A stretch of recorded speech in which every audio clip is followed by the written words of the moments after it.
Fried রাইসের আমি চালটা ধুয়ে বসিয়ে দিয়েছি। এবার একটুর মধ্যে লবণ দিয়ে দিলাম। এবার এটাকে 80% আমি সেদ্ধ করে নেব। কেটে নিয়েছি গাজর, ক্যাপসিকাম আর বিনস ছোটো ছোটো কুচি কুচি করে। আর আমি এই দেখো, এইটা হচ্ছে তোমার কাঠখোলায় ভেজে নিব, দিয়ে এটা রোস্ট করে নিব, দিয়ে নামানোর আগে ফ্রাইড রাইসটা নামানোর আগে এটা ছড়িয়ে দেব।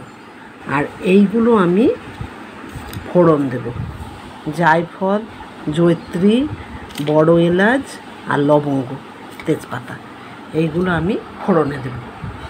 আর এইগুলো আমি ভেজে দেব, দিয়ে নামানোর আগে আমি ছড়িয়ে দেব। জয়িত্রী আর জায়ফলটা আমি পুটলি করে দেয়, আমি এমনি দিয়ে দিলাম ভাতের মধ্যে। একসঙ্গে মেটেটা কষিয়ে নিয়েছিলাম, এটা আমি আলাদা করে নিলাম। এটা আমি ফ্রাইড রাইসের ভিতর দিয়ে দেবো।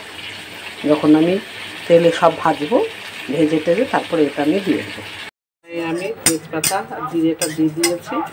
এবার এটাকে আমি হালকা করে ভেজে নামিয়ে গুঁড়ো করে নেব। কড়াটা বসিয়ে দিয়েছি। এরকম আমি এইটা কাঠখোলায় ভেজে নেব। এই মশলাটা দিয়ে শিলে গুঁড়ো করে নিয়ে আসবো। ফ্রাইড রাইসের সবজিগুলো ভাজবো বলে কড়া বসিয়ে অল্প একটু সাদা তেলের মধ্যে আমি খানিকটা ঘি দিয়ে দিলাম। এবার পরে দেবো। এবার আমি সবজিগুলোকে, এই দেখো সবজিগুলোকে আমি এবার ভেজে নেব। গরম হয়ে গেছে, সবজিগুলো আমি সব দিয়ে দেবো।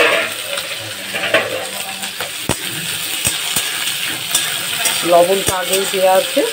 এবার আমি এটাকে ঢাকা দিয়ে ভেজে নেব। আর ভাত তো আমার সেদ্ধ হয়ে গেছে 80%। এগুলো আমি এবার ভেজে নিই। তেলে ফোড়নটা দিতে আমি ভুলে গেছি, লবঙ্গ, এলাচ, দারচিনি আমি এখনই দিয়ে দিচ্ছি, তোমরা আগে দিয়ে দেবে। আমি এটা ভুলে গেছিলাম, তোমরা এটা আগেই ফোড়ন দিয়ে দেবে।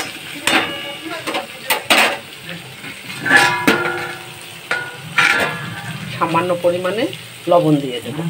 পরিমাণে লবণ দিয়ে দিলাম, আগে লবণ আমার দেওয়া আছে। আমার ভাজা হয়ে গেছে। এবার আমি ভাতগুলো এর মধ্যে ঢেলে দেবো। এরকম আমার ভাতগুলো হয়ে গেছে। এবার আমি ভাতগুলো দিয়ে দিলাম। এর মধ্যে এই যে জয়িত্রী আর ছিল, জায়ফল ছিল, এটাকে আমি তুলে নেব।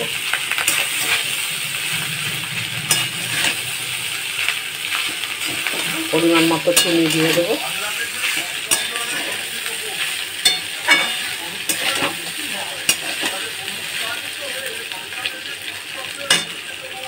পরিমাণ মতো চিনি দিয়ে দিই। আমি এখানে 2 চামচ চিনি দিয়ে দেবো। যারা মিষ্টি কম খাও তারা কম দেবে, যারা একটু বেশি খাও বেশি দেবে। তার মধ্যে আমি আরেকটু ঘি দিয়ে দেবো, তাহলে আমার ফ্রাইড রাইসটা কমপ্লিট হয়ে যাবে। আর এবার ঢেকে রাখবো আর মশলাটাকে আর শিল নোড়ায় গুঁড়ো করে নিয়ে আসবো। আর একটু আমি ঘি দিয়ে দিলাম। ব্যাস, আর একটু আমি ঘি দিয়ে দিলাম।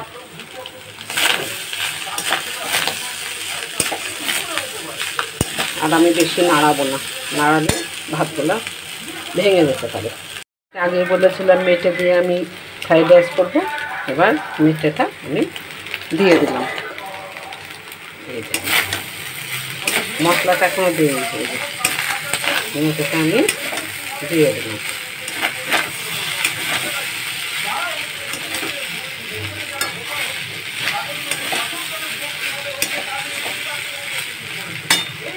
মেটেটা আমি দিয়ে দিলাম। এই দেখো আমার ফ্রাইড রাইসের মশলা রেডি হয়ে গেছে। এই যে এবার আমি ছিটিয়ে দেব সামান্য পরিমাণে। হয়ে গেছে, একটু আমি নেড়ে দিই।